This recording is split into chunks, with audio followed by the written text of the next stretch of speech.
Voilà, donc vous vous installez dans une position d'assise, confortable. N'hésitez pas à vous installer sur une chaise, n'hésitez pas à vous installer sur un coussin. Et puis, prenez le temps de vous poser. Ça peut aussi être contre un mur, hein, si vous sentez que vous avez du mal à garder le dos droit. Disons qu'on ne va pas rester très très longtemps, mais je voudrais vous faire commencer par un pranayama. Un pranayama où nous allons nous boucher tantôt une narine, tantôt l'autre. Donc, Nadi Shodhana. C'est un pranayama qui est apaisant, qui va équilibrer les souffles en nous.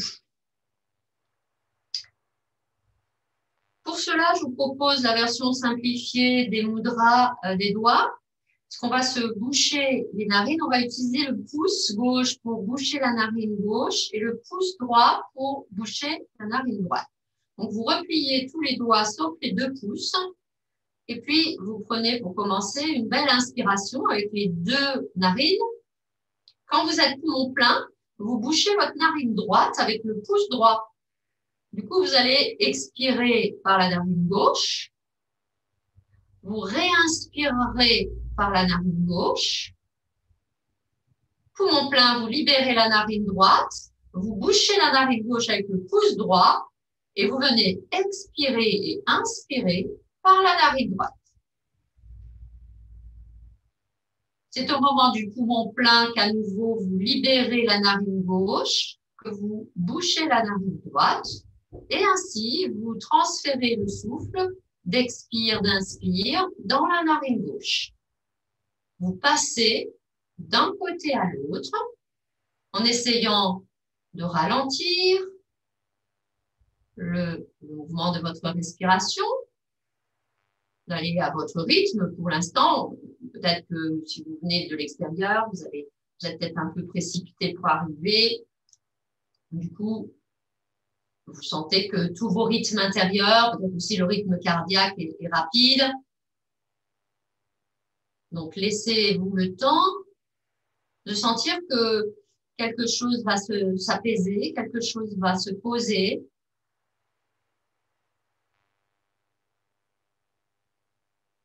Faites attention de ne pas dévier la cloison nasale quand vous bouchez une narine. En fait, c'est inutile, c'est même, ça n'aide pas vraiment pour respirer. Il suffit juste de poser délicatement le pouce sur la narine qui doit être fermée. C'est tout. Et si vous appuyez trop, au moment de décoller, après, en fait, elle colle votre narine et ça vous gêne. Donc, tout ça, ce sont des gestes doux.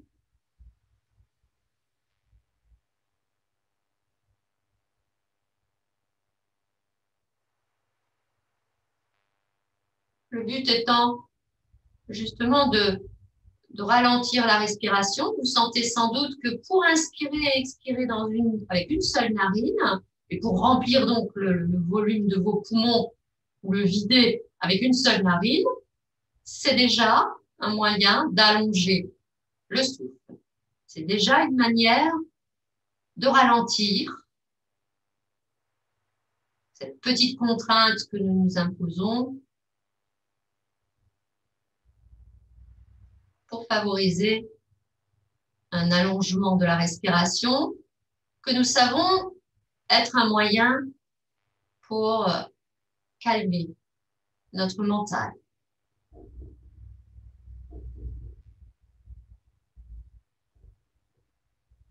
Veillez à garder la tête bien droite également, parce que c'est pas la peine de tourner la tête.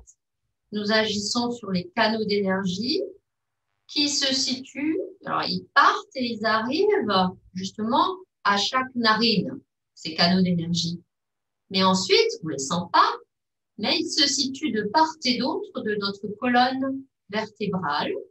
Cette anatomie subtile, qui est un corps, on va dire, rêvé, un corps imaginé, eh bien, cette anatomie subtile nous dit que ces canaux se situent à droite et à gauche de la colonne vertébrale, d'où l'importance de garder un dos droit, de garder la tête dans l'axe, parce que c'est le principe du tuyau d'arrosage. Si vous faites un coude, ça ne circulera plus.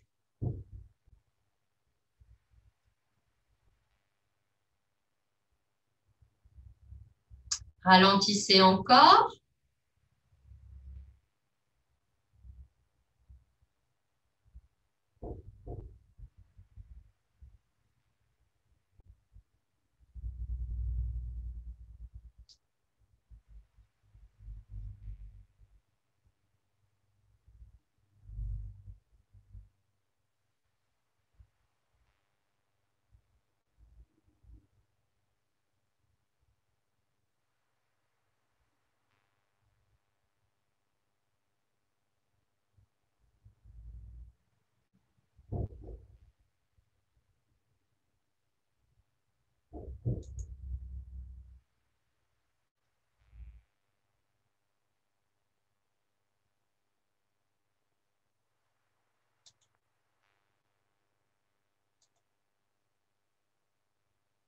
Vous terminerez la prochaine fois que vous avez expiré par la narine gauche. À ce moment-là, vous libérez les doigts. Vous posez vos mains quelque part et vous suivez ce qui se fait encore un petit peu en vous parce que il se pourrait bien que rien que par la pensée, vous puissiez suivre le mouvement de l'air dans vos narines. Quand ça expire, vous serez dans une narine en descendant depuis tout en haut du nez vers la sortie de cette narine. Et au moment d'inspirer, en sens inverse, vous remonterez dans cette narine, de l'entrée de la narine tout en haut du nez. Puis, c'est là que vous basculerez pour accompagner l'air qui va sortir de la narine de l'autre côté, et ainsi de suite. Évidemment, à ce moment-là, physiquement, il y a aussi de l'air qui rentre et qui sort par l'autre narine, puisqu'on ne bouge plus les narines. Mais vous êtes déjà dans quelque chose qui vous rapproche du corps de l'énergie, c'est-à-dire la promenade du regard intérieur.